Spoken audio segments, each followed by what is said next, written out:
2025 की शुरुआत में दिल्ली से श्रीनगर तक पटरियों पर ट्रेन दौड़ने लगेगी। अभी तक बानिहाल से श्रीनगर तक ही रेल लाइन है। दूसरी तरफ जम्मू रीजन में कटरा तक का यह सफर रेल सफर मुमकिन है। चिनाब नदी के ऊपर तारीखी पुल बनने के बाद से वादी कश्मीर तक पहुंचने के ख्वाब देखने वाले लोगों के ख्वाब अब शर्मिंदा ताबिर हो जाएंगे। इस प्रोजेक्ट के बाद वजारत रेल का अगला प्रोजेक्ट कश्मीर के उन इलाकों को रेल लाइन से जोड़ना है जहां अभी तक रेल की पटरी नहीं पहुंची है। इस प्रोजेक्ट का एक अहम हिस्सा जनूबी कश्मीर से गुजरता है और इसके लिए 135 किलोमीटर लंबी लाइन बिछानी पड़ेगी। लेकिन मसला जमीन की हुसूलियाबी का है।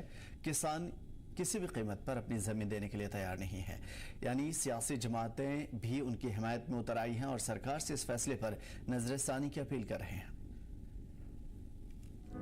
ये तस्वीरें साउथ कश्मीर के 3 जिलों अनंतनाग, शोपियां और पुलवामा की हैं। जंगलात, नदी, बागात और खेती के लिए जरखेज इस इलाके की तरक्की के लिए सरकार इन मकामात को रेल लाइन से जोड़ने का मंसूबा बना रही है। ये मंसूबा आगे बढ़ा तो मुस्तकबिल में यहाँ रेल पटरियों पर रेल दौड़ती नजर आएंगी। ये मुजव्वजा प्रोजेक्ट कई हिस्सों में बटा हुआ है। इसका सबसे बड़ा हिस्सा अनंतनाग को बिजबहेड़ा होते हुए सयाहती मकाम पहलगाम से जोड़ने का काम करेगा। बिजबहेड़ा से इस रेलवे लाइन की शुरुआत होनी है। 77.5 किलोमीटर लंबी ये रेल लाइन सिंगल ट्रैक की होगी। रेल लाइन बिछाने के लिए पिछले साल 23 अगस्त को सर्वे के टेंडर अलॉट किए गए थे। लेकिन मसला यह है कि इस प्रोजेक्ट के लिए सैकड़ों एकड़ जमीन की जरूरत होगी। रेल लाइन दाएं और बाएं लदर नाले के साथ चलते हुए दरहामा, जुएबल समेत 1 दर्जन के करीब गांवों से गुजरेगी। जिले का ये सबसे जरखेज इलाका माना जाता है। सर्वे में लाइन बिछाने के लिए जिन मकामात की निशानदेही की गई है वो धान की खेती और बागबानी के लिए जानी जाती है। हजारों परिवार की रोजी रोटी इससे चलती है। यही वजह है कि मकामी लोग इस प्रोजेक्ट के खिलाफ हैं। वो किसी भी हालत में जमीन छोड़ने के लिए तैयार नहीं। मेरे बच्चे पढ़ लिख कर भी बेरोजगार हैं। सिर्फ जमीन है, उसी पर काम करके गुजारा करते हैं। हमारी मदद करें। अगर तुम चलो क्या अगर क्या मदद दियो खुदा सद खातर सह दियो मे तुम सह रिजिक दियो मे तुम बच्चन वापस। हमारे पास जमीन के सिवा कुछ भी नहीं है। ये भी चली गई तो हम क्या करेंगे? हमारी मदद करिए। रेलवे ये प्रोजेक्ट नहीं है, जमीन रोज ये हमारे पुरखों की जमीन है। गुजारिश कर हमें रेल प्रोजेक्ट की जरूरत नहीं। हमारे लिए जमीन ही काफी है। सेब की खेती से हमारा गुजारा होता है। जमीन उजड़ गई तो हम कहाँ जाएंगे? मैं खुद को जला लूंगा। कैंसल बराबर रेलवे मकामी रुकने असेंबली को भी उन्होंने अपने इरादे से आगाह कर दिया है। एमएलए बशीर अहमद वेरी खुद लोगों से मिलकर उन्हें यकीन दिला रहे हैं कि उनके साथ इंसाफ होगा। बिजबेहड़ा टू लंगनबल रोड उसको एक्सपेंड कराएं। वहाँ पे जो लोगों के शेड्स आएंगे, मकान आएंगे, उनको कंपनसेशन दे दें। हम फैसिलिटेट करेंगे उसको 4 लेन बनाने के लिए, ताकि जो मूवमेंट है वो ठीक हो जाए। और अगर वहां से भी मेट्रो फिजिबल बनती है तो मेट्रो बनाए, वहां से नदी के किनारे बनाए, हमें कोई एतराज नहीं है। नेशनल कॉन्फ्रेंस के एमपी आगा रूहुल्लाह मेहदी ने इस मामले को पार्लियामेंट में भी उठाया। उनका कहना है कि इससे न सिर्फ बेरोजगारी में इजाफा होगा बल्कि बिजबेहड़ा और पहलगाम शाहराह भी मुतासिर होगी। पीडीपी लीडर इल्तिजा भी सरकार से इस फैसले पर नजरसानी की अपील कर चुकी हैं। तो कश्मीर में एग्जिस्टिंग लाइंस के अलावा 2 लाइंस शुरू की जा रही है, उनका असेसमेंट किया जा रहा है। एक अवंतीपुरा से शोपियां तक पुलवामा डिस्ट्रिक्ट को इन्वॉल्व करता है और दूसरा एक जो असेसमेंट बताया जा रहा है कि किया गया है वो अनंतनाग से पहलगाम तक। ये 2 लाइंस जो है विदाउट एनी प्रायर नोटिस शुरू की गई, असेसमेंट की गई है और without any assessment of social impact. Social impact इसका आप इस बात से अंदाज़ा लगा सकते हैं कि ये इम्पैक्ट करता है एग्रीकल्चर और हॉर्टिकल्चर लैंड को, which amounts to almost if I am not wrong 288 hectares land. यहाँ पे जो कंस्ट्रक्शन हो रही है और खास तौर से जो रेलवे की लाइन है, the propose railway line which will start from Pulwama through Avantipora and Bijbehara, it is very wrong. सबसे पहले एग्रीकल्चरल ट्रैक्ट ऑफ लैंड है विच इज वेरी फर्टाइल. यहाँ लोगों के ऑर्चर्ड्स है. हमने खुद देखा बिजबेहारा में लोग कैसे प्रोटेस्ट कर रहे हैं क्योंकि स्ट्रेट अवे आप उनके लाइवलीहुड को अटैक कर रहे हैं. बता दें कि अनंतनाग साउथ कश्मीर का सबसे बड़ा जिला है. मुख्तलिफ कामों को लेकर रोजाना यहाँ हजारों लोगों का आना जाना लगा रहता है. पहलगाम जैसे सयाहती मरकज और अमरनाथ यात्रा के सबब भी हर साल यहाँ लाखों लोग आते हैं.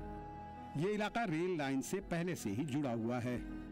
चिनाब ब्रिज बनने के बाद अनंतनाग मुल्क के दूसरे हिस्सों से भी जुड़ जाएगा.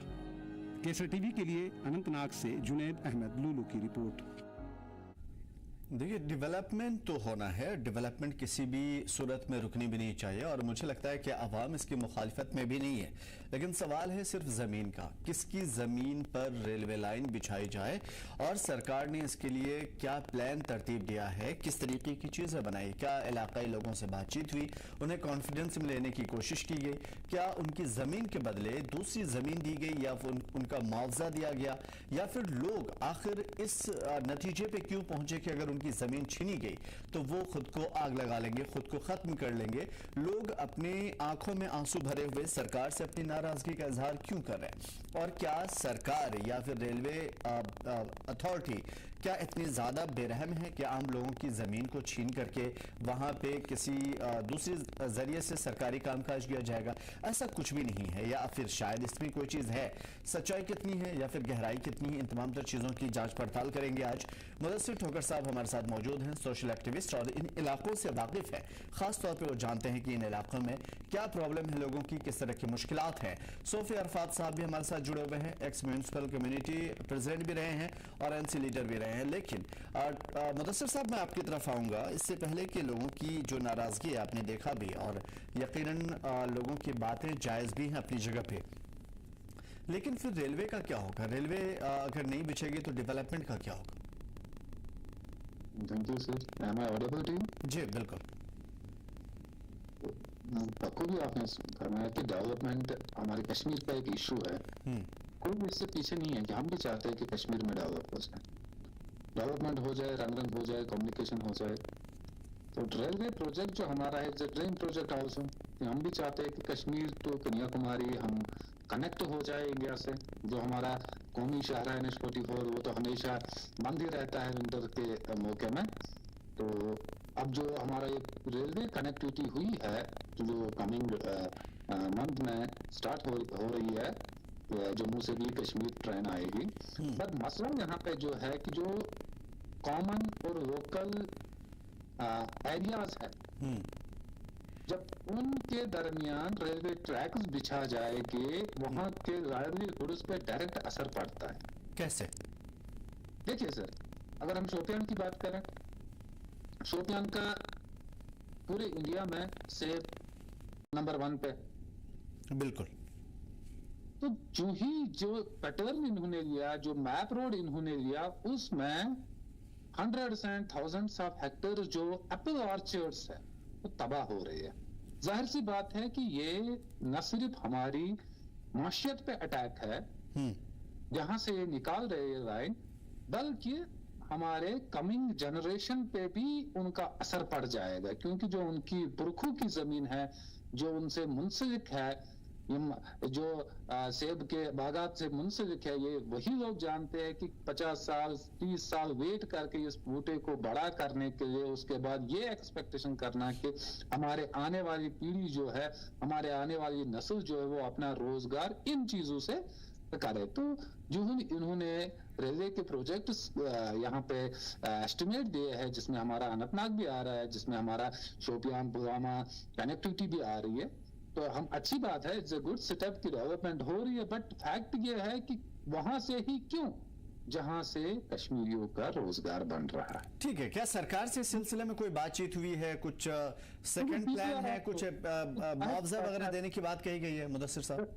नहीं, सुनिए, मुआवजा दे रहे हैं. फॉर इंस्टेंस मैं आपको समझा रहा हूँ कि ये मुआवजा देंगे पर कनाल 10 लाख 15 लाख वाटर.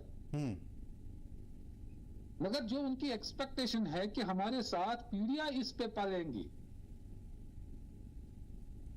आपको पता है कि कश्मीर में इस वक्त अनएम्प्लॉयमेंट रेट कितनी है? जी. जिसके पास एम्प्लॉयमेंट नहीं है वो कम से कम अपनी खेती करता है।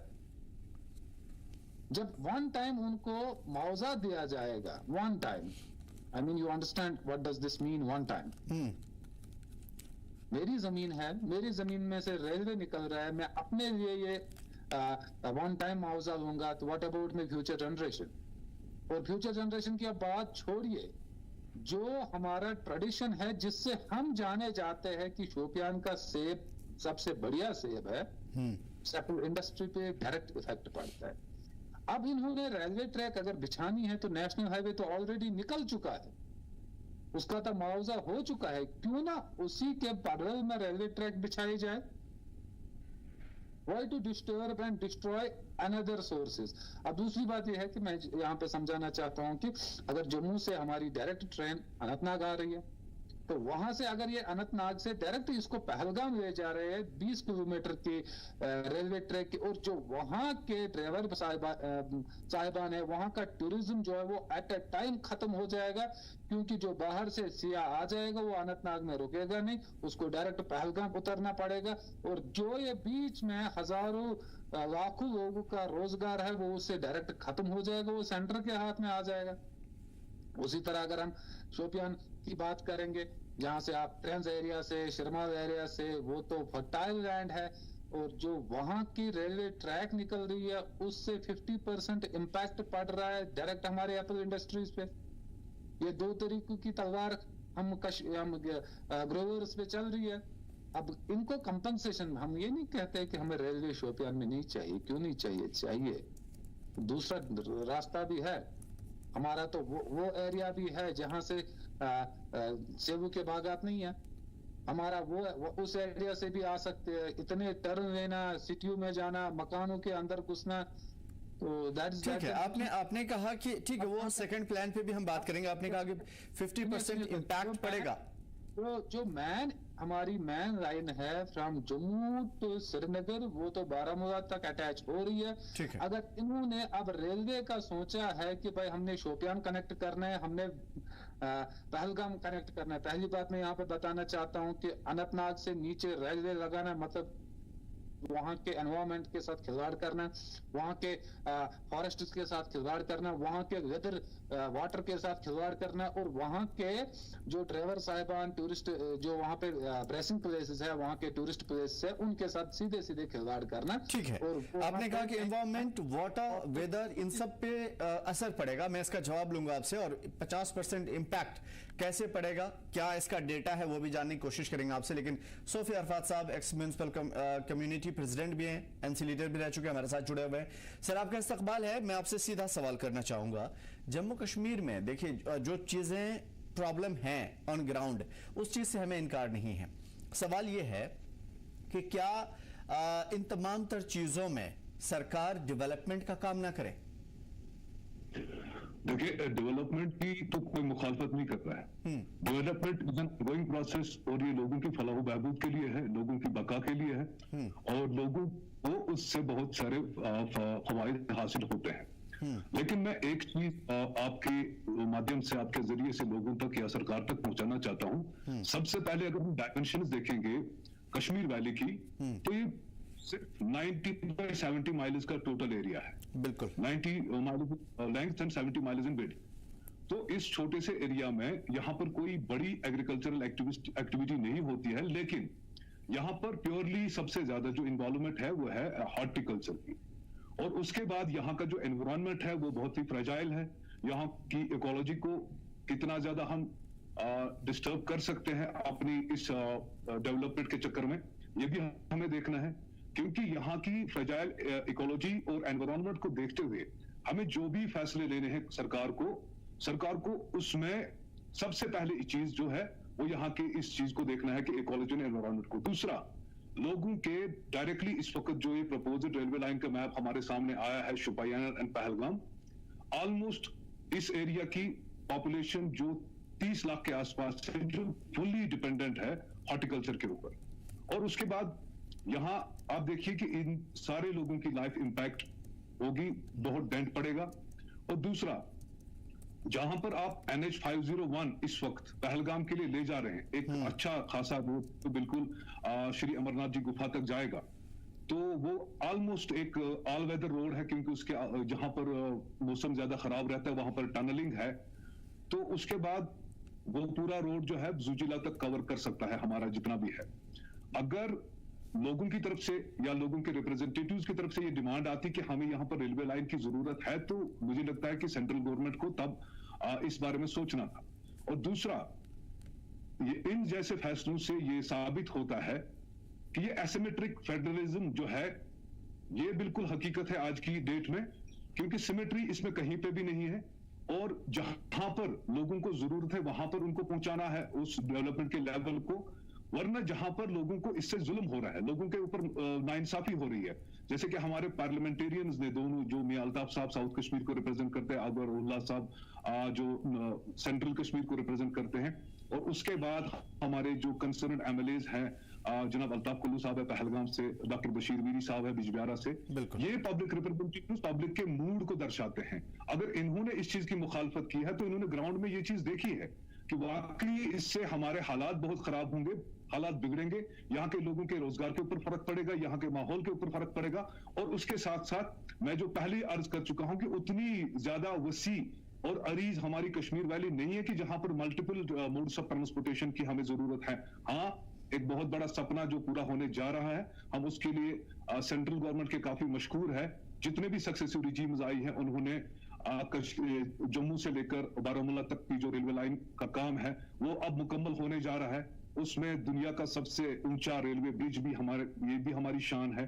तो इससे connectivity towards the country mainland, जो हमारा अपना मुल्क है, उसके साथ कनेक्टिविटी ये सबसे ज्यादा जरूरी थी, क्योंकि जो हमारा NH44 इस वक्त का है वो ऑल वेदर रोड नहीं था, और कई बार वहां पर जो स्लाइड्स होते थे, बर्फबारी होती थी, लेकिन उसको भी काफी हद तक ओवरकम किया जा रहा है। उसमें भी टनलिंग है, बाकी चीजें हैं, यानी अब रास्ता उतना ज्यादा बंद भी नहीं रहेगा। और उसके साथ साथ पैरेलल में हम एक अच्छी खासी रेलवे लाइन जिसमें वंदे भारत शुरू होने जा रही है, ये हम सब के लिए खुशकिस्मती बात है। लेकिन बड़ी बात है, लेकिन जिस तरीके से आप कह रहे हैं कि बड़े बड़े जो लीडरान हैं, जो रिप्रेजेंटिंग यहाँ के जो रिप्रेजेंटेशन कर रहे हैं पार्लियामेंट में हो या फिर असेंबली में हो, वो आपकी आवाज उठा रहे हैं, तो जाहिर है कि बात में दम होगी। लेकिन सवाल ये कि खैर वो सियासत भी कर सकते हैं, आवाम की आवाज उठाना उनकी मजबूरी भी होती है और उनका राइट भी, क्योंकि कहीं ना कहीं वोट आप लोगों से ही लेना है उनको।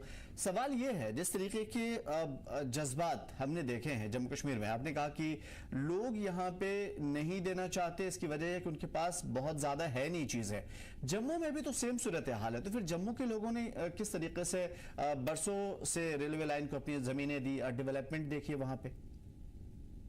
देखिए, जम्मू और कश्मीर की जो एनवायरनमेंट की बात हो रही है, इकोलॉजी की बात हो रही है, बिल्कुल कंपैरेटिवली डिफरेंट है। कंपैरेटिवली वी आर यूनिट, हमारी एस्पिरेशंस एक हो सकती है, हमारी जरूरतें एक हो सकती है, लेकिन कहीं कहीं पर मुद्दे ऐसे हैं जहां पर हमें, देखिए, अगर कश्मीर इस वक्त टूरिज्म के ऊपर निर्भर करता है, या जिस हिसाब से हमारी मरकजी सरकार और रियासती सरकार चाहती है कि टूरिज्म डेवलप हो, मेरा भी ये मानना है कि हाई एंड टूरिस्ट्स के लिए भी हमें फैसिलिटी क्रिएट करनी है, लेकिन एट व्हाट कॉस्ट।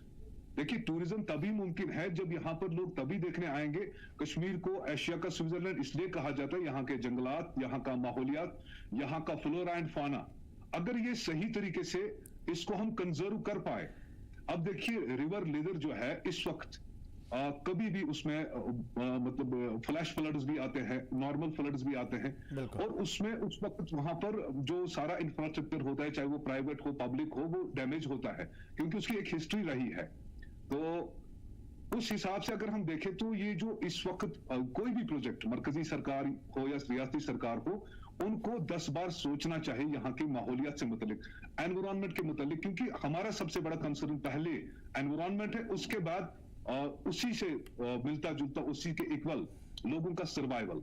अगर लोग सर्वाइव नहीं कर पाएंगे, उनके पर कैपिटा इनकम घटेगी, उनके पास कुछ और नहीं है करने के लिए। यहाँ पर ऑलरेडी बेरोजगारी 20 बिल्कुल उसका डेटा है हमारे पास, और मैं इस चीज के लिए आपकी तरफ दोबारा आऊंगा।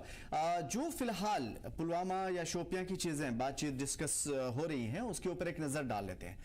पुलवामा और शोपियां में क्या कुछ सूरत हाल है? जिले में रेल लाइन से जोड़ने का मंसूबा चल रहा है, लेकिन यहां भी वही प्रॉब्लम सेम इन इलाकों के लोगों को भी अपनी जमीन छिन जाने का डर सता रहा है। वजूहात साफ हैं और वहां के रिप्रेजेंटेटिव आज हमारे साथ जुड़े हुए हैं, उन लोगों से उनकी राय लेंगे। मुकामी एमएलएज भी लोगों के साथ खड़े हैं। वजूहात क्या हैं, इसके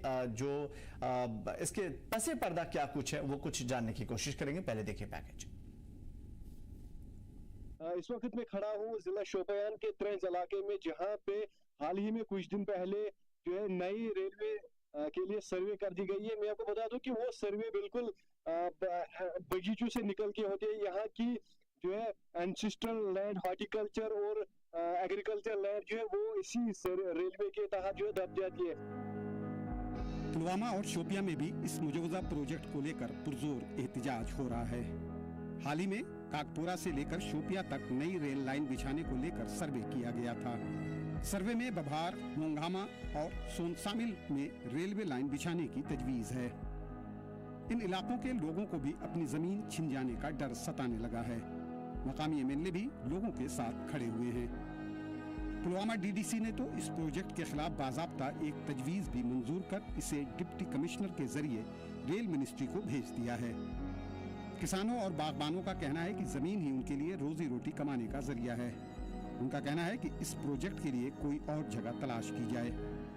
1957 में जितनी भी लैंड यहाँ है गवर्नमेंट ऑफ इंडिया ने CSR के लिए वो ले ली। उस वक्त हमारे एक कनाल को 200 रुपए हमारे दादों परदादों को दे दिए गए। तो जो भी हमारी जमीन थी वो गवर्नमेंट ऑफ इंडिया ने पहले ही ले ली। क्योंकि अब जो बची खुची कुछ जमीन यहाँ पर थी, यहाँ पर जितने भी लोग हैं उनके पास 2 कनाल जमीन, 3 कनाल जमीन, 4 कनाल जमीन है।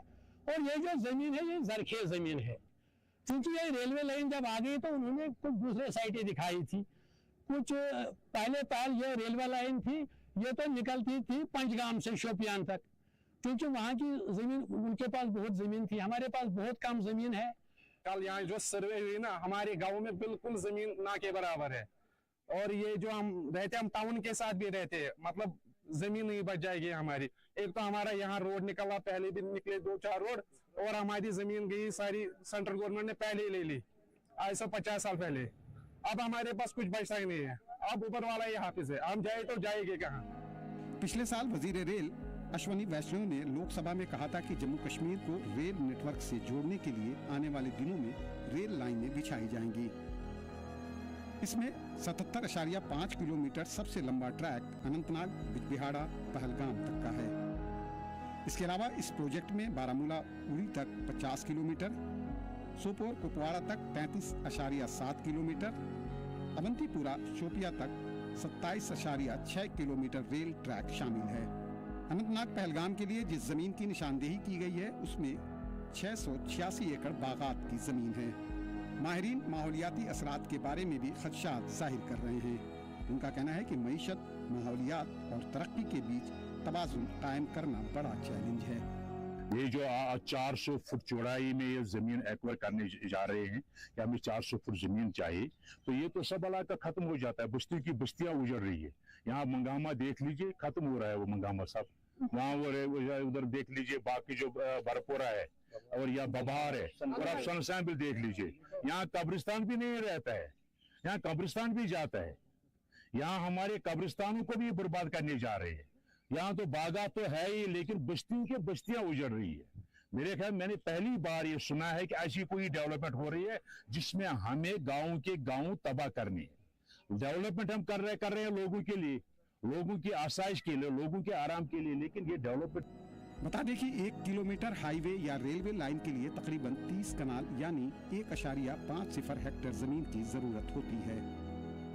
इस लिहाज से अनंतनाग के 77.5 किलोमीटर लंबे इस रेल लाइन प्रोजेक्ट के लिए कुल 2340 कनाल जमीन की जरूरत पड़ेगी। इनमें से ज्यादातर जमीन पर सेब और धान की काश्त होती है। केसर टीवी के लिए शोपियान से जुनेद गुलजार और पुलवामा से बुरहान की रिपोर्ट। ठीक है मुदस्सिर ठोकर साहब, मैं सीधा आपकी तरफ आऊंगा। आपने कहा था कि इकोनॉमिक पे 50% असर पड़ेगा, एनवायरनमेंट, वाटर और इस तरह की चीजों पे असर पड़ेगा। प्लीज जरूर समझाइए हमको ये कैसे होगा। देखिए सर, कश्मीर एक ऐसी जगह है जहां पे आपको 2 चीजें प्योर मिलती है, एक वाटर, दूसरा फ्रेश एयर, जिसके इंसान जो बेसिक नीड्स हैं और जो हमारी इकोलॉजिकल फ्लोरा होना है वो इस चीज से बिल्कुल फिनिश हो रहा है। अब एक प्रोजेक्ट इन्होंने जो लिया जिसमें आप अभी स्टैटिस्टिकल डाटा जो बता रहे थे 27 किलोमीटर जो है शोपियान और अवंतीपोरा के बीच में, इसमें हमारे 50% जो ऑलरेडी लैंड है वो बागात के अंदर है, वो पूरी माशियत खत्म हो रही है। तो मकसद ये है कि हमने शोपियान को कनेक्ट करना है पुलवामा के साथ, which is just 15 to 20 kilometres. जो मैन हाईवे आता है काजीगुंड से, जो नया आया है हाईवे, वो डायरेक्ट शोपियान के साथ कनेक्ट हो रहा है। रेलवे का मतलब ये है कि हमने कम्युनिकेशन करना है, दो डिस्ट्रिक्ट को आपस में मिलाना है, बिल्कुल इंडिया को, पूरे इंडिया को कश्मीर के साथ थ्रू रेलवे ट्रैक मिलवाना है। मुदस्सिर साहब आप पूरे इंडिया को बाद में देखिएगा, जाहिर है कि पूरे इंडिया से कश्मीर का हिस्सा जुड़ेगा ही, लेकिन सवाल यह है कि अगर रेलवे लाइन बिछती है तो उससे कई सड़कें निकलेंगी। आप खुद जो हम लोग तस्वीरें दिखाते हैं जम्मू कश्मीर की, कई इलाकों में सड़कें नहीं है, कई जगह नेटवर्क कनेक्टिविटी की कमी है, कई जगह पे बर्फबारी अगर होती है तो जो प्रेग्नेंट लेडी होती है उनको ले जाने में बहुत ज्यादा दुविधाएं होती है, परेशानियां होती हैं, इस तरह के बहुत सारे मसाइल है। तो आपको नहीं लगता कि अगर रेलवे लाइन बिछती है तो ढेर सारी प्रॉब्लम से निजात भी मिलेगी? नहीं, ऐसा कुछ नहीं है कि जिन प्रॉब्लम्स की आपने बात की, that is out of the context. हमारे हॉस्पिटल्स जो है, हमारे जो चीजें है दैट आर ऑन रोड, और वहां से रेलवे बिछाना दैट्स अ ड्रीम। मसला यह है कि जिन बागातों से रेलवे निकल रही है वो साइट गलत है। अगर इन्होंने ऑलरेडी नेशनल हाईवे लिया है, परवल नेशनल हाईवे के परवल से ही इनकी रेलवे ट्रैक अगर निकलती है, वो भी लेस किलोमीटर्स में, तो what is the fun to destroy the balance of nature. ठीक है, इसमें क्या है वो चीजें अभी जिस तरीके से सूफी साहब आप कह रहे थे कि फेडरलिज्म जहनियत को दर्शाता है, कैसे आपको लगता है कि इसमें कहीं ना कहीं संघी जहनियत दर्शाती है कश्मीर के साथ अगर ऐसा हो रहा है तो? देखिए मैं बिल्कुल सूफी साहब इसका जवाब सूफी साहब से लेंगे, क्योंकि उन्होंने कहा था इस चीज को। मैं बड़े सही तरीके से इस चीज को लूंगा, क्योंकि मैं संघी जहनियत की चीज, इस वर्ड का इस्तेमाल मैंने नहीं किया। मैंने ये कहा कि अगर रिक्वायरमेंट हमारी एक्स है तो x+1 की क्या जरूरत है। जब अगर ये रिक्वायरमेंट यही चीजें फुलफिल करते हैं, पूरे जो हमारा हाइड्रल स्ट्रक्चर है पूरी कंट्री में, जहां पर स्टेट जो चीज उनकी जरूरत होती है वहां पर उसी हिसाब से स्टेट गवर्नमेंट से पूछ के ये की जाती है।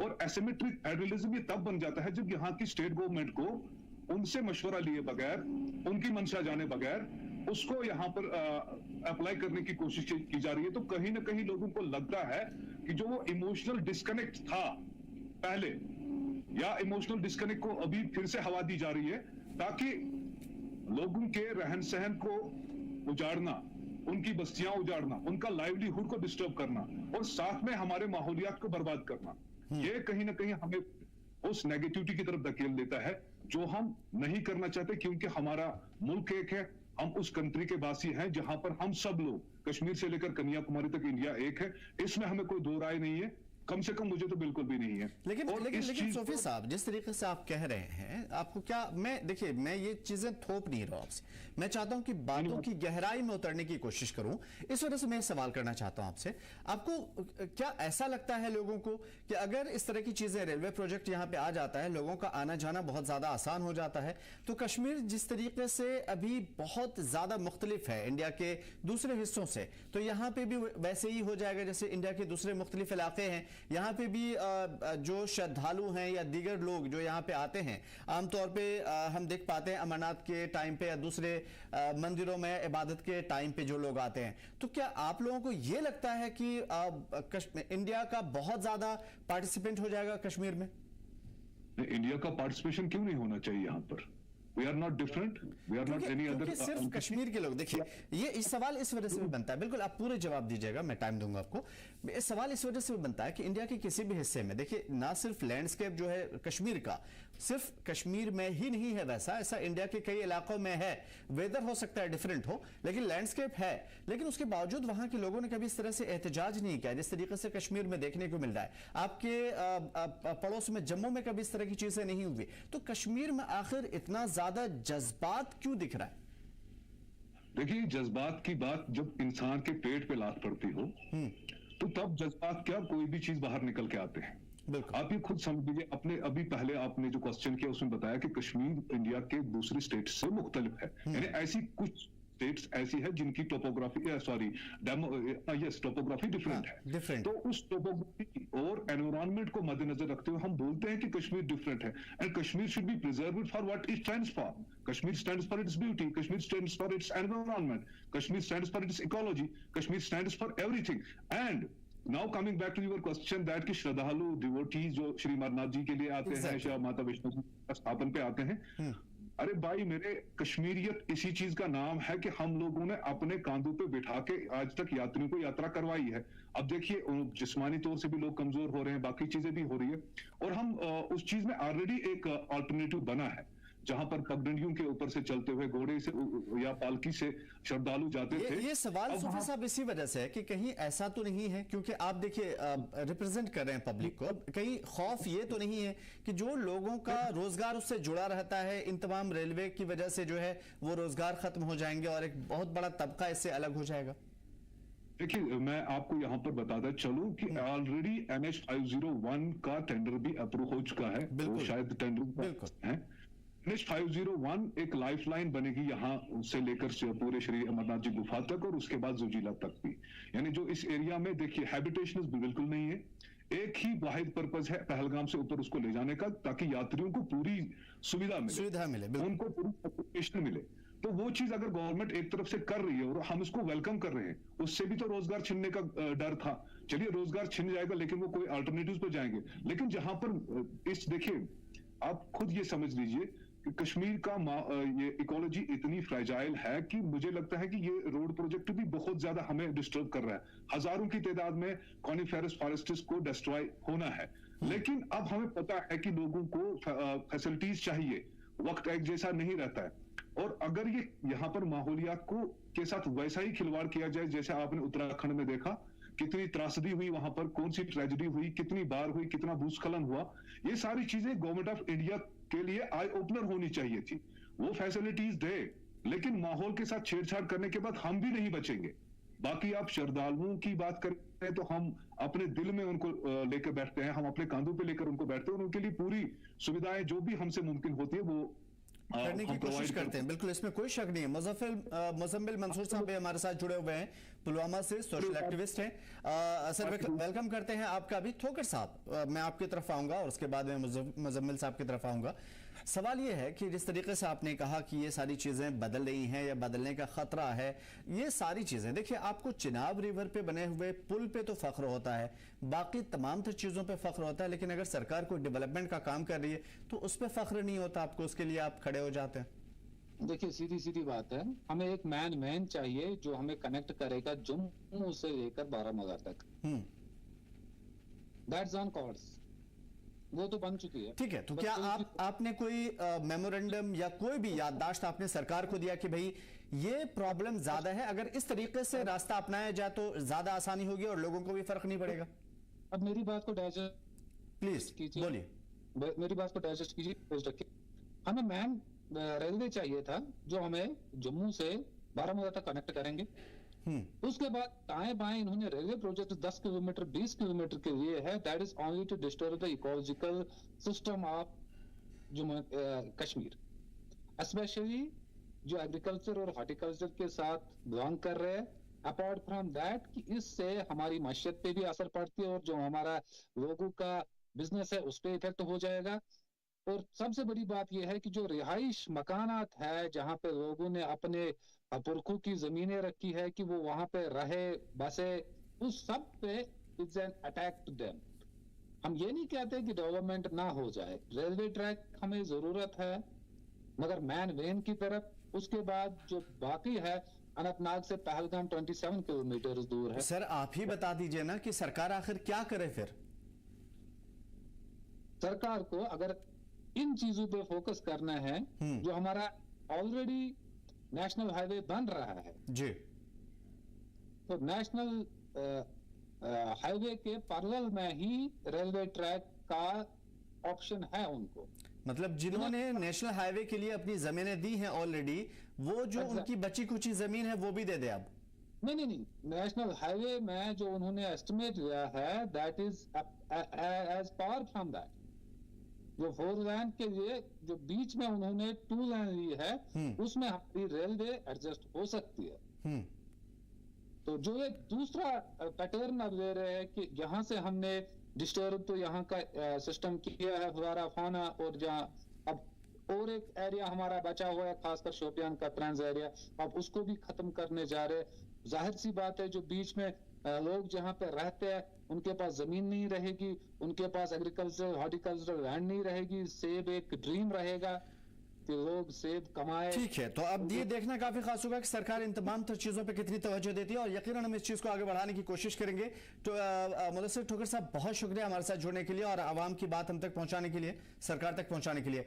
मुजम्मिल साहब, आप चूंकि आपसे बात नहीं हो पाई, सवाल यह है जिस तरीके की चीजें देख रहे हैं, अलग अलग इलाकों के जो रिप्रेजेंटेटिव हैं आज अपनी जो दिल की बात है, आवाम के जो ख्यालात हैं, एक्सप्लेनेशन, वो यकीनन सरकार तक पहुंचाने की कोशिश कर रहे हैं और कहीं ना कहीं वो राइट भी हैं, लेकिन बहुत सारे सवाल उठते हैं। क्या लगता है हंगामा क्यों बरपा है? आखिर रेलवे लाइन ही तो बिछ रही है। जी बिल्कुल, पहले आपका शुक्रिया, आपने यहाँ पे बुलाया हमें। मगर हम भी जो है डेवलपमेंट को ही ज्यादा प्रेफर करते हैं, बट डेवलपमेंट जो है उसकी भी एक लिमिटेशन है, क्योंकि यहाँ पे अब ऑलरेडी जो हमारे जो माइनिंग ने यहाँ पे तबाही करके रखी है। तो उसके लिए सरकार जिम्मेदार नहीं है सर, उसके लिए आप लोग जिम्मेदार। आप लोग कभी आवाज नहीं उठाते। कई इलाके जो जरखेज हैं वो पूरा का पूरा इलाका उखाड़ दिया गया है, जहां पे क्या कहते हैं केसर की पैदावार होती है, वो जमीनें देखिए अब फर्टिलाइज नहीं हो पा रही है, वहां पे लोग अपनी जमीन बेच रहे हैं। तो जाहिर है कि जिम्मेदारी तो आपके ऊपर आयद होती है, आप आवाज ही नहीं उठाते कभी। एडमिनिस्ट्रेशन कहता है कि भाई हमें खबर ही नहीं है। नहीं, एडमिनिस्ट्रेशन जो है उनको सब कुछ पता है कहाँ पे क्या हो रहा है और क्या होने वाला है, ये भी इन सब चीजों से वो बाखबर है। हम भी जो है आवाज उठाते रहते हैं, हमारे पॉलिटिकल लीडर्स जो है वो भी अपनी आवाज उठा रहे हैं, लोग भी बाहर आ रहे हैं। अगर आप यहाँ पे भी देखेंगे करंटली यहाँ पे हमें पानी का जो पानी की जो किल्लत है वो बहुत हद तक है। मतलब नदी नाले तो खुश्क है ही है, यहाँ पे जो ट्यूबवेल्स का सिस्टम जो है वो भी अभी पूरा खत्म हो चुका है और लोगों को पानी के लिए जो है पीने के लिए जो पानी नहीं है। और मुझे लगता है कहीं ना कहीं ये सारा कुछ जो है ये इंटरलिंक्ड है आपस में। तो मुझे लगता है कि डेवलपमेंट भी होनी चाहिए, बट उतनी डेवलपमेंट को क्या करना है कि जब लोग ही नहीं रहें। अगर आप नदी नालों को देखेंगे तो वहां पे जो है जो मछलियां हैं वो सब उनकी डेथ्स हो चुके हैं, वो सब कुछ ठीक है। बिल्कुल सही आपका जो है यहाँ पे जो आपने कहा है बिल्कुल सही, हम मानते हैं। सोफी साहब, सवाल यही तो है जो अभी मुजम्मिल साहब कह रहे हैं, नदी नालों के मसले हैं। कई सारे इलाके जो अभी हमने गिनाए थे वहां पे कनेक्टिविटी नहीं है, ऑफ बीट टूरिस्ट डेस्टिनेशन पे अभी तक कोई काम नहीं हुआ है, वहां पे सड़कें नहीं बनी है। बहुत सारा जो है बिजली अभी शायद आजादी के बाद से अब पहुंची है कुछ इलाकों में। मोबाइल नेटवर्क कनेक्टिविटी की उन इलाकों में बहुत ज्यादा कमी है जहां पे लोग घूमना चाहते हैं, देखना चाहते हैं, जो बहुत सारी प्रॉब्लम है। तो उसके लिए सरकार सिर्फ जिम्मेदार नहीं है ना, कहीं ना कहीं लोग भी इसमें इन्वॉल्व है। हर चीज के लिए आप सरकार को जिम्मेदार ठहराइएगा तो कैसे चलेगा? जी आपकी बात बहुत सही है। ये एक बाइपोलर प्रोसेस है। लोग और हुकूमत यानी हमारी सरकार ये दोनों सोचो, और हमारी तरफ से हमारे नुमाइंदे हैं या जो भी जिस तरीके से भी सेटअप में आते हैं सिस्टम के अंदर, और फिर अपने एक एडमिनिस्ट्रेटिव सेटअप है। मैं आपसे काउंटर क्वेश्चन करूंगा लेकिन आपसे जवाब नहीं चाहूंगा, लेकिन ये सवाल उठाना बिल्कुल बोलिए। देखिए NH44 यहां से गुजर रहा है पामपोर से। The world is best saffron grows there। बिल्कुल, आप अंदाजा कीजिए अगर मेटिकुलस प्लानिंग हुई होती उस टाइम जब NH44 बन रहा था, क्या उस जैसी rarest of the rare land को हम हाईवे के लिए यूज कर सकते थे? अगर यही बात स्पेन में, यूरोप में या वेस्ट में किसी भी कंट्री में ऐसी कोई चीज होती जो बिल्कुल लिमिटेड है, बहुत मतलब उसी इलाके तक महदूद है, उससे बाहर कहीं नहीं है, तो क्या उस एरिया की फर्टाइल लैंड को इतने ज्यादा जो वर्ल्ड का टॉप मोस्ट स्पाइस है, rarest of the rare spice, बिल्कुल उसका जो उपजन है वहां से, उसका जो ग्रोथ जो वहां पर ग्रोथ होती है, उसको डिस्टर्ब करने के लिए वहां से NH44 कभी नहीं गुजरती, बल्कि उसके लिए अल्टरनेटिव वेज ढूंढे जाते। ये प्रॉब्लम है कि हमारे यहाँ पर सिस्टम ऐसा है कि लोगों को बोला जाता है सर्वे करो, उनको जो आसान लगता है वो किया जाता है, और उसके बाद जो खानापुरी होती है, कागजी खानापुरी, उससे हमें नुकसानात ही होते हैं, क्योंकि हमारा कोई भी प्रोजेक्ट 25 साल से आगे तक की लाइफ स्पैन नहीं रखता है, जो अभी भी हमारा माइंडसेट वैसा ही है। बिल्कुल। हाँ, अब गवर्नमेंट ने कुछ ऐसे स्टेप्स उठाए हैं जहां पर इनकी लाइफ स्पैन को 25 से 50 साल कर दिया जाए, चाहे वो कोई भी इंफ्रास्ट्रक्चर हो, रोड इंफ्रास्ट्रक्चर हो, बाकी चीजें हो। हम भी समझते हैं लोगों को सड़कों की, रोडों की, मोड्स ऑफ ट्रांसपोर्टेशन की बहुत जरूरत है, लेकिन मेरा वाहिद एक मकसद है कि जिससे लोग बेरोजगार हों और जिससे यहाँ हमारे माहौलियात की खराबी हो। इन दोनों चीजों को अगर हम सही तरीके से एक्सप्लोर कर पाते हैं तो डेवलपमेंट से किसी को इनकार नहीं होगा। देखिए, एक शराब की दुकान अगर खुलती है, सोफे साहब, एक छोटी सी शराब की दुकान खुलती है तो आप लोग खड़े हो जाते हैं, आवाज बुलंद करते हैं और बंद करवा देते हैं, लेकिन इतने बड़े बड़े मामले हो रहे हैं, कहीं भी आवाज नहीं उठती, या फिर आवाज उठती है हम तक नहीं पहुंच पाती। देखिए, बात यह है कि 35 साल से इस रीजन ने बड़ा खतरनाक कॉन्फ्लिक्ट झेला है जी। एक प्रॉक्सी वार जो बहुत सारी लाशें देखी है, उस टाइम पे जान बचाना हमारा सबसे बड़ा फर्ज हुआ करता था, और हमारी रेस्पॉन्सिबिलिटी होती थी कि अपने और अपने प्रियजनों की, परिवार की जान बचे, क्योंकि यहां पर सबसे बड़ा जो विक्टिम है वो सच है, ट्रूथ। आप कभी सच नहीं बोल सकते। पिछले 35 साल में कभी भी आप जो सबसे बड़ी कैजुअलिटी हुई है, और लोगों की कैजुअलिटी, लोगों के जानों की कैजुअलिटी के बगैर सबसे बड़ी ट्रेजेडी ये है कि हमारी बड़ी कैजुअलिटी जो है कि वो सच है। यहाँ पर कोई सच बोल नहीं पाया, यहाँ पर कोई सच बोलने का मतलब वो इजाजत नहीं थी, और ऐसे हालात नहीं थे कि जिनके बीच में सच बोला जाए। हाँ, अब धीरे धीरे लोग समझ रहे हैं, एजुकेट हो रहे हैं, और मैं चाहता हूं कि जो भी प्लान हो, मेटिकुलसली प्लानिंग हो उस पे। मैंने जैसे पहले ही बोला कि 90/70 की इस छोटी सी वादी को हमें बहुत सारे वर्जिन स्पॉट्स है, वर्जिन टूरिस्ट डेस्टिनेशंस है, वहां ऑफ रोड होना चाहिए। वहां पर जरूरत नहीं है हमें, क्योंकि वहां पर लोग उसी लाइफ को जीना चाहते हैं जो वो शहरों और मेट्रो से तंग आके वहां पर कुछ टाइम बिताना चाहते हैं। मेरी मंशा है और मेरी ये रिक्वेस्ट भी, मैं पहुंचा भी चुका हूं इंडिया के पार्लियामेंट में, ये अपने हाथों की दस्तावेज, ये यहाँ पर वैसे फैसिलिटीज क्रिएट की जाए जो यहाँ, फॉर एग्जांपल हेल्थ और एजुकेशन से रिलेटेड यहाँ का माहौल बहुत अच्छा है, हेल्थ में इन्वेस्ट करें, हेल्थ टूरिज्म के ऊपर यहाँ पर फोकस करें, एजुकेशन टूरिज्म। सरकार से आपकी क्या मंशा है, क्या मुतालबात है, इसके बारे में हम आपसे जानेंगे। डॉक्टर शाहिद मुश्ताक साहब हमारे साथ शोपियां के रेजिडेंट हैं, हम हमारे साथ जुड़े हुए हैं। डॉक्टर साहब, सीधा आपसे मैं सवाल करने की कोशिश करूंगा। हमारे जितने भी पैनलिस्ट हैं उन सभी का कहीं ना कहीं इन जमीन पे जो रेलवे की वजह से कब्जे आने की कोशिश है उसकी मुखालिफत है। मैं आपसे समझने की कोशिश करूंगा कि आप नदियों को तो गंदा कर देते हैं, जो आपके जो छोटे छोटे नाले जो बर्फ से पिघल पिघल करके आते थे और बिल्कुल क्रिस्टल दिखाई देते थे, आज उस हालत में नहीं है। आपके पास पानी की जो जखायर थे वो नजर नहीं आते, नदियां सूख चुकी हैं और बहुत बर्बाद हो चुकी हैं किसी हद तक। उसके साथ साथ आज भी आप जो सर्वे रिपोर्ट उठा करके देख लीजिए, उसमें लोग पानी के लिए त्रासदी के शिकार है। कहीं ना कहीं प्रॉब्लम बहुत ज्यादा है, बिजली की बहुत ज्यादा प्रॉब्लम है। लोगों ने अपने हिसाब से अपनी जो कुदरती वसाइल उनको मिले हुए थे उसको तो तबाह कर दिया या तबाह करने पे तुले हुए हैं, लेकिन अगर यहाँ पे रेलवे प्रोजेक्ट बनते हैं तो फिर उनको वाटर या फिर माहौलिया दिखता है। सबसे पहले अगर हम बात करें, ये जो अभी प्रपोज रेलवे लाइन है इसके मल्टीपल कॉन्सिक्वेंसेस है। पहले अगर हम शोपियान डिस्ट्रिक्ट की बात करें, ये पीर पंजाल के फुटहिल्स में लोकेटेड है डिस्ट्रिक्ट। यहाँ की लैंड जो है वो फर्टाइल है, और अगर हम इकोनॉमी की बात करें सर, तो 60% ऑफ द पॉपुलेशन जो है वो डायरेक्टली डिपेंडेंट है ऑन हॉर्टिकल्चर। और ये जो हमारी प्रपोज लाइन है, जैसे बाकी पैनलिस्ट ने भी ये दोहराया है कि ये थ्रू ऑर्चर्ड्स गुजर रही है, इससे लोग जो है वो लैंडलेस हो जाएंगे, पीपल विल बी रेंडर्ड, उनको बहुत प्रॉब्लम्स हो जाएंगी, क्योंकि मेन जो हमारा स्टेक इकोनॉमी का है वो हॉर्टिकल्चर है।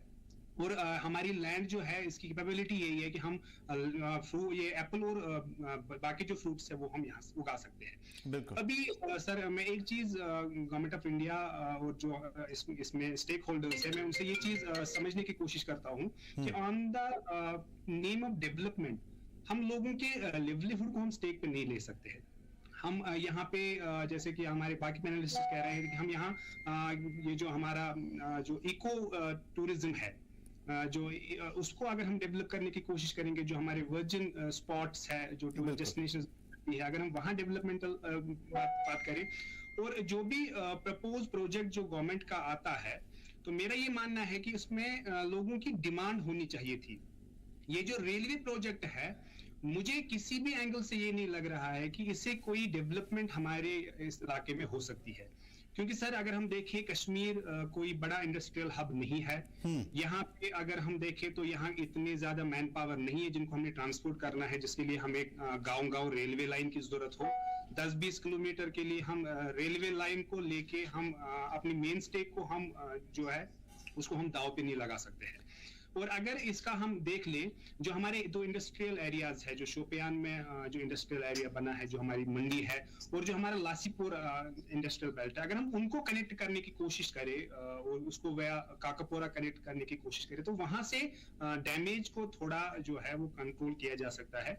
और मैं समझता हूं कि ऐसे प्रोजेक्ट्स को लाने की अभी जरूरत नहीं है। अभी अगर हम बाकी इश्यूज को एड्रेस करें, जैसे हमारा अनएम्प्लॉयमेंट बहुत बड़ा इशू है, अगर हम देखें हम कितने सालों से चिल्ला रहे हैं कि कश्मीर में अनएम्प्लॉयमेंट रेट जो है वो दिन ब दिन बढ़ रही है। यहाँ पे लोगों बिल्कुल इसमें कोई शक नहीं है, बिल्कुल इसमें कोई शक नहीं है, और सही कहा आपने, ये चीजें जाहिर है कि लोगों की मांगे भी है और इसीलिए आपको जोड़ा भी। मुज़म्मिल मंसूर साहब, मैं आपकी तरफ आऊंगा। जिस तरीके से हमने देखा कि कश्मीर के वादी के कई अलग अलग अजला में, अलग अलग इलाकों में लोगों ने एडवांस एग्रीकल्चर पैटर्न को अपनाया। जो चीजें अगर चावल पैदा हो रही थी तो वहां पे कुछ नई चीजें पैदा करने की कोशिश की और उसमें कामयाब भी हुए। यानी कि हर नई चीज अपनाने के बाद या नए तरीके अपनाने के बाद उसमें बहुत सारे किसानों को फायदा भी हुआ, बागात के मालिकों को फायदा भी हुआ। तो अगर एक नई चीज जो आ रही है, हो सकता है कि इसका आपको फायदा ही मिले। जी बिल्कुल, मुझे लगता है कि दो चीजें, एक है मॉडर्नाइजेशन, दूसरी है वेस्टर्नाइजेशन। तो अगर हम मॉडर्नाइजेशन, जो मॉडर्न वेज हैं, इन चीजों को अगर हम दरकार लाएंगे तो जाहिर है इनमें इससे जो है लोगों को फायदा ही होगा। बट दूसरी तरफ हमें ध्यान रखना है कि जो अभी जो कंसेप्ट जो चल रहा है, जो टॉपिक अभी चल रहा है, जो यहाँ पे हार्ड बैट जो न्यूज़ है जो रेलवे को लेके हैं, मुझे लगता है इस चीज को और उस चीज को कनेक्ट करना जो है बिल्कुल गलत है, क्योंकि हम डेवलपमेंट चाहते हैं, हम चाहते हैं कि लोगों को फायदा मिले, फायदा पहुंचे। सर, लोगों का डेवलपमेंट चाहना, उनके लिए फायदा सोचना अलग बात है, लेकिन कंक्रीट प्लान पे अमल करना तो एक अलग बात है ना। आपके पास कंक्रीट प्लान क्या है? अगर आप नहीं होना देना चाहते हैं तो नेक्स्ट आपका विजन क्या है 50 साल का?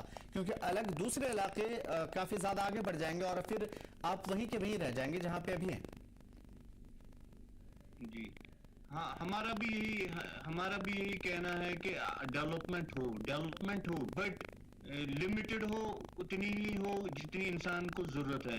अब जो ठीक है, यानी कि आप हद से ज्यादा नहीं बढ़ना चाहते, आप जितने में उतने में खुश हैं। सोफिया अरफात साहब, आपसे बात हो रही थी, आप सियासत में भी काफी ज्यादा एक्टिव रहे हैं। मैं आपसे ये समझने की कोशिश करूंगा, अगर ये सारी चीजें आपको मंजूर नहीं है, आवाम के नुमाइंदे हैं आप, तो सरकार को फिर आप अपना प्लान दीजिए ना कि क्या करना है, किस तरीके से करना है। आगे बढ़ करके सरकार से बात करिए, क्योंकि अगर किसी बात पे अड़ जाइएगा कि हम खुद को जला लेंगे, हम खुद को मार लेंगे, इसी जमीन में दफन हो जाएंगे, तो नहीं चलेगा। सर, आप सरकार को एक कंक्रीट प्लान पेश करिए कि सर हमारे पास ये प्लान है, इससे हमारा ये नुकसान था, अगर इस पे अमल करेंगे तो हम इस पे ज्यादा बेहतर तरीके से डेवलपमेंट चाहेंगे। और सरकार भी जम्मू कश्मीर का डेवलपमेंट ही चाहती है बजाहिर। बहस का इख्तिताम इसी चीज पे होता है कि हमें सरकार को अपने मन की बात बतानी है। तो हमने अपनी सरकार बनाई है जो हमें रिप्रेजेंट कर रही है जी। उनको मौका दे, उनसे फीडबैक ले, उनसे वो सारी चीजें समझने की कोशिश करे जो इस वक्त लोगों को जरूरत है। हालांकि मैं ये समझ सकता हूं कि कहीं ना कहीं सियासत भी होती है, बाकी चीजें भी होती है, लेकिन ओवरऑल अगर इस बड़ी अक्सरियत के साथ एक गवर्नमेंट इस वक्त बनी है, हमारे एक चीफ मिनिस्टर है, इलेक्टेड चीफ मिनिस्टर है, और उनके कैबिनेट के जो बाकी साथी है और उनके एमएलएज है, वो किसी भी पार्टी से क्यों बिलोंग ना करते हो, लेकिन उनकी एक से होती है, वो अपने इलाके के सारे मसाइल को रिप्रेजेंट करना उनका काम होता है, वो जानते हैं। ठीक है, तो तो यहाँ क्या के सूफी साहब, सूफी अरफात साहब, क्या हम उम्मीद करें कि 25 तारीख से जम्मू में जब सेक्रेटेरिएट का अमल शुरू